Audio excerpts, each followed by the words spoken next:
Bonjour à tous et bienvenue dans cette nouvelle vidéo dans laquelle nous allons voir ensemble le Page Object Model. Le Page Object Model est quelque chose, c'est un design pattern qu'on trouve souvent dans l'automatisation des tests. Pour résumer, c'est un modèle de conception essentiel en automatisation des tests pour ce qui est application web. Il va nous permettre de séparer les scripts des tests de l'interface utilisateur en regroupant les interactions avec les pages web dans les classes spécifiques appelées PageObject.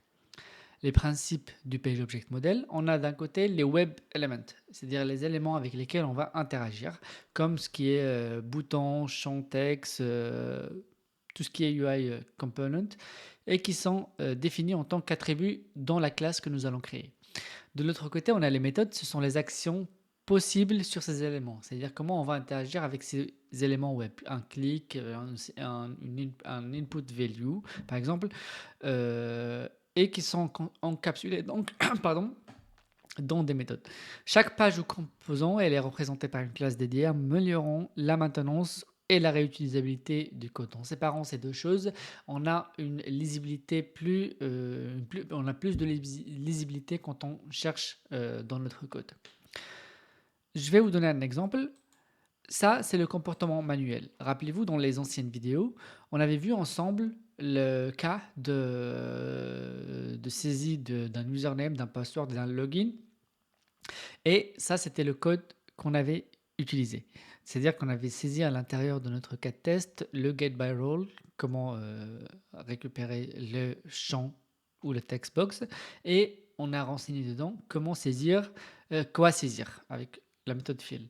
On l'a fait une première fois, une deuxième fois, on a cliqué, puis on a vérifié sur la deuxième page qu'on a bien le titre qu'on lui a donné. Maintenant, imaginez que j'ai envie de répéter le même test à deux reprises. Eh bien, à ce moment-là, je vais devoir faire un copier-coller du test. Et ça va faire lent parce qu'à chaque fois, il faut faire un copier-coller pour répéter un test. Test 1, test 2, c'est pas pratique. Donc, c'est là qu'intervient le Page Object Model parce qu'il va nous permettre, comme je l'ai dit, de tout splitter. D'un côté, on va avoir au niveau de notre Page Object Model les repères, ou plutôt les valeurs à saisir et les valeurs à aller chercher et à saisir. Ça, on va le stocker au niveau d'une classe. Et de l'autre côté, au niveau de notre script, on va avoir un code qui est plus léger en faisant appel à cette méthode ici. Donc, ce que je vous propose, c'est que l'on puisse faire ça ensemble. Déjà, vous pouvez voir que comme ça a l'air plus léger. Et ce que je vous propose de faire, c'est qu'on puisse le faire ensemble sur un exercice qu'on a également vu la dernière fois. C'est sur ce form fields. Et on va le faire sur ces input value et sur ces checkbox. On fera ça ensemble. Et je vous montrerai comment faire ça étape par étape. Donc, on ouvre Visual Code.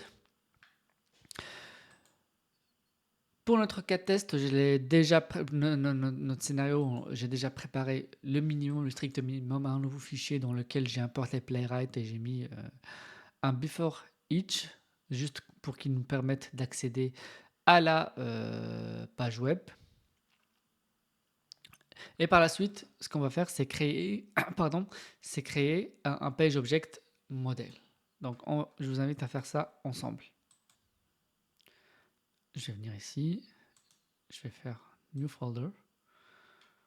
Je vais l'appeler Page Object. Dedans, je vais créer un fichier. Je vais lui donner le nom, vu que dans notre cas, on va interagir avec une page qui est un formulaire. Je vais l'appeler Form.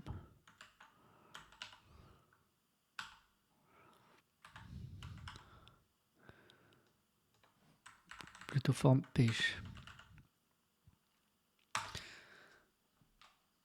Et à partir de cela, ce que je vais faire, c'est créer ma classe. Donc, tout d'abord, je commence par importer le module plutôt page from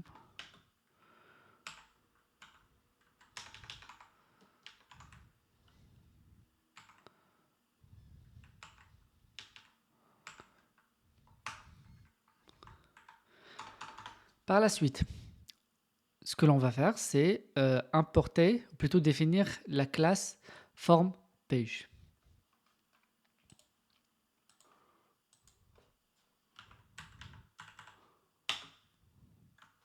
Je vais appeler la classe form page. Parfait. Par la suite, je vais utiliser le mot read only. Par la suite, je vais mettre page. Alors, qu'est-ce que je viens de faire?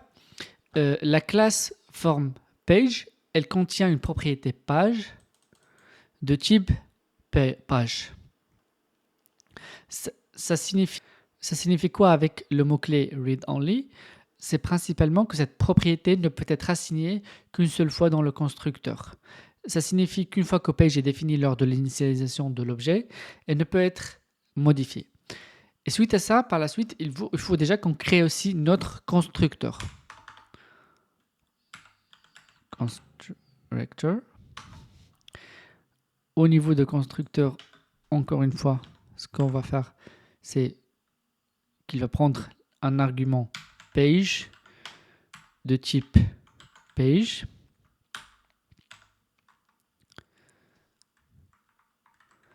qui est assigné à la propriété page de l'instance form page. Ça va permettre à toutes les méthodes de la classe d'accéder à la page web que l'objet représente.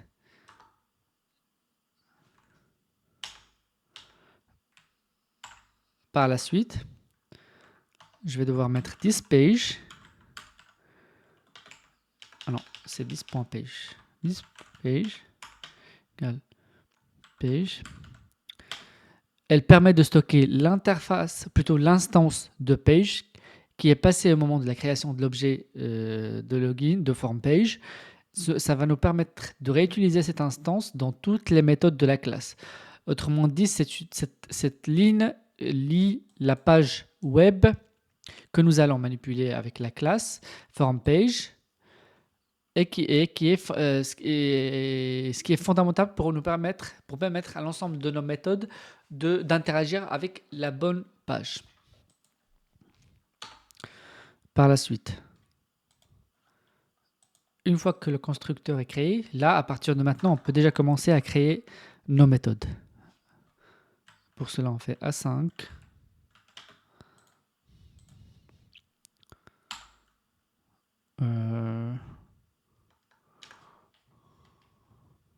Je vais lui donner un nom. Nous, ce qui nous intéresse, c'est donner un nom qui soit explicite.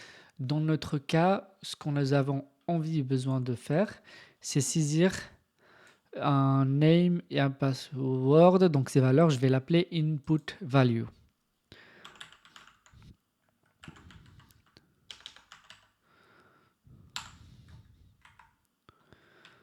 Et je peux à l'intérieur commencer à faire mes saisies. Donc, j'ai déjà fait ça, on l'a déjà fait dans le passé. Du coup, je vais aller chercher ça depuis les anciens tests. Donc voilà.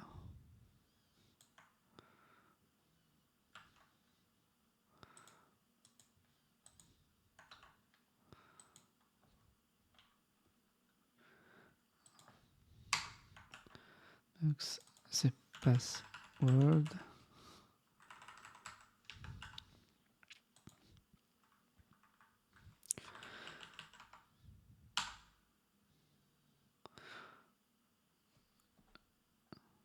Je vais faire ça et je reviens vers vous pour pas que la vidéo dure trop longtemps. Donc voilà que c'est fait. Fil, je peux mettre mon prénom. Fil ici également, je peux mettre un mot de passe. 1, 2, 3, 4, 5, 6. Vous aurez remarqué que cette fois-ci, j'aurai besoin de lui indiquer 10 pour qu'il puisse reconnaître là où il doit aller chercher. Voilà, et il y a une petite coquille. Le constructeur, je dois le laisser ici. Voilà, c'est pour ça qu'on avait cette petite erreur, je n'ai pas fait attention. Donc voilà, là on a créé notre méthode au niveau de notre classe. Chose importante, c'est qu'il faut l'exporter. Ne jamais oublier d'exporter la page pour qu'on puisse y avoir accès. Là maintenant que c'est fait, on peut aller voir au niveau de notre script. Ici, on peut venir créer notre test. Je vais l'appeler input value. Input value.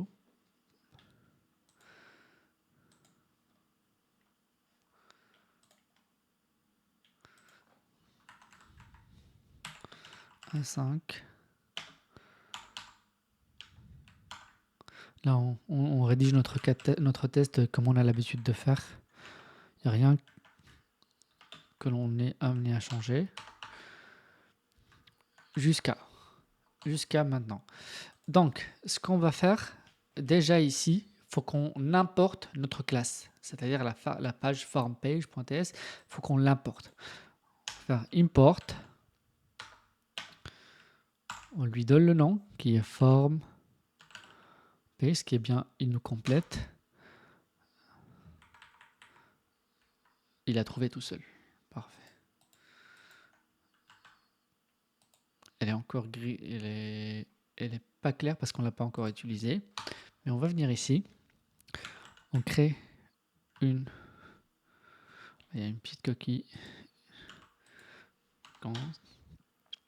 Qu'est-ce que j'avais? Je vais l'appeler input value. Je vais pas m'embêter. New.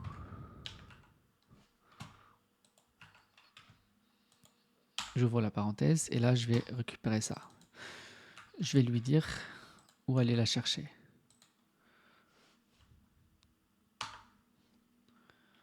Pardon. New front page. Voilà.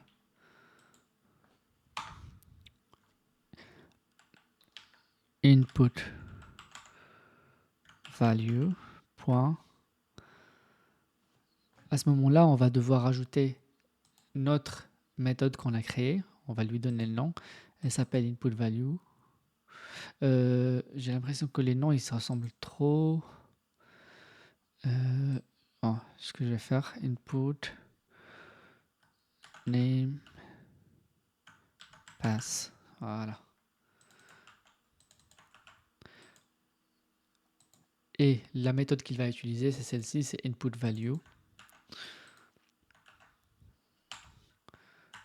Et c'est parfait. Voilà. Comme ça, c'est plus léger. On va essayer de voir si ça marche ou pas.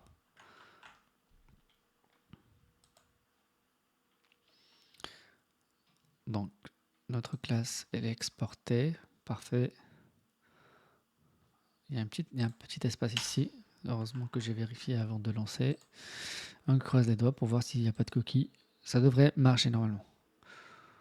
Alors, c'est déjà rouge.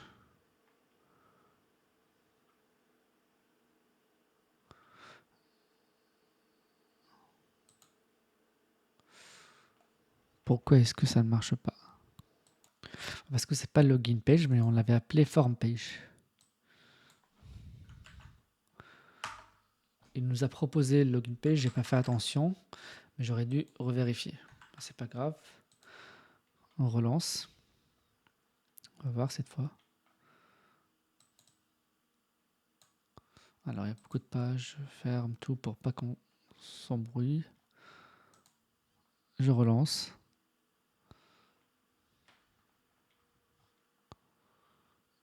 Il y a quelque chose qui va pas. Bon, je vais recommencer. On est bien sur notre fichier test, le 10. Input form page from. Oui, c'est bien ça. Du coup, on relance. Voilà. Alors, il me ressort un ancien test. Je vais carrément supprimer celui-là parce que je ne sais pas pourquoi il nous le relance. Il me ressort à chaque fois.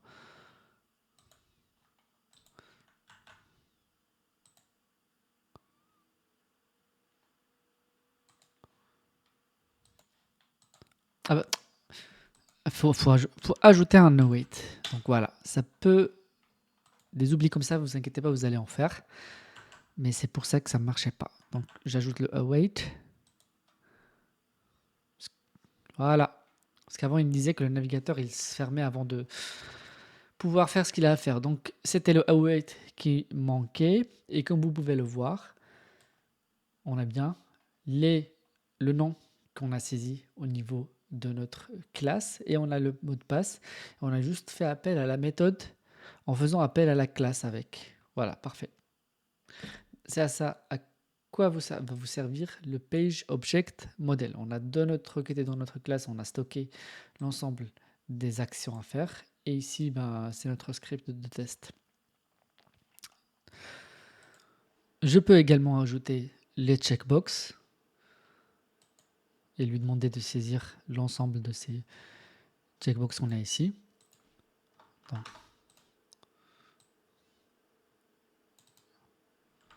je renomme ça, comme ça on a les values. Ici j'ajoute une autre méthode. Je vais appeler checkbox tout simplement.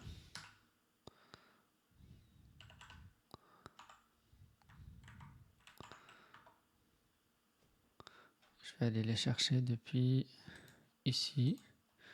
Voilà, qu'est-ce qu'on a? On avait quoi? Ça, c'est les radis boutons qu'on avait vu. Voilà les checkbox qu'on a. Et allez, moi je vais lui demander cette fois-ci de faire l'ensemble des checkbox. Await page.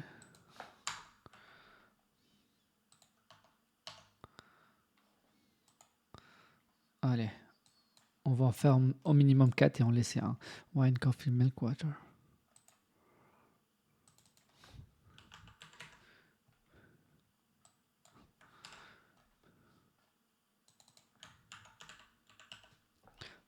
Toujours le 10 points pour qu'il sache où chercher.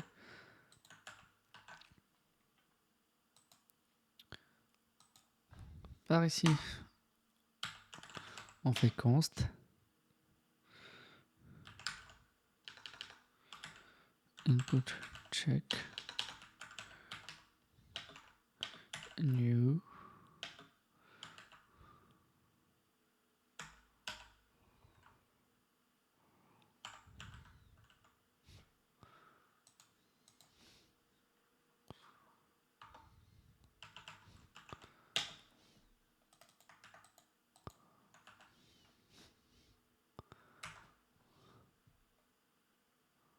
Ou en vrai, j'avais pas besoin, pardon, j'avais pas besoin d'ajouter ça.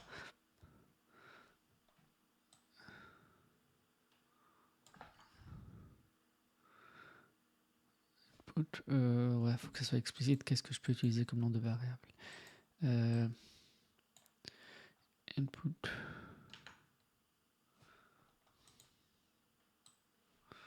Allez, je vais laisser un truc bateau comme input. Comme ça va être parlant. J'appelle la méthode checkbox. Parfait, il y a bien notre await ici. Je lance. Et ce qui est attendu, c'est qu'il ouvre la page et il fasse le travail pour les deux. Et il l'a fait. Allez, je ferme parce que c'était ouvert. Parfait. Il a saisi notre nom et prénom. Les 4 checkbox qu'on lui a demandé. Et là, vous pouvez voir comment est-ce que notre script, il est vraiment léger. Il n'y a pas beaucoup de lignes. Tout a été stocké au niveau de la classe avec, pour chaque partie de notre formulaire, une méthode différente. Si j'ai besoin de mettre un autre nom, je peux venir ici modifier sans toucher le script ici de Playwright ou le scénario. Parfait. Du coup, je vous remercie d'avoir suivi cette vidéo. Je vous invite à pratiquer vous-même pour que vous puissiez, pour que ça soit plus simple à assimiler et à comprendre. Nous allons voir dans les prochaines vidéos comment faire le paramétrage des données et voilà, voir un peu plus de choses en ce qui concerne le Page Object Model. Je vous remercie d'avoir suivi cette vidéo et je vous dis à bientôt.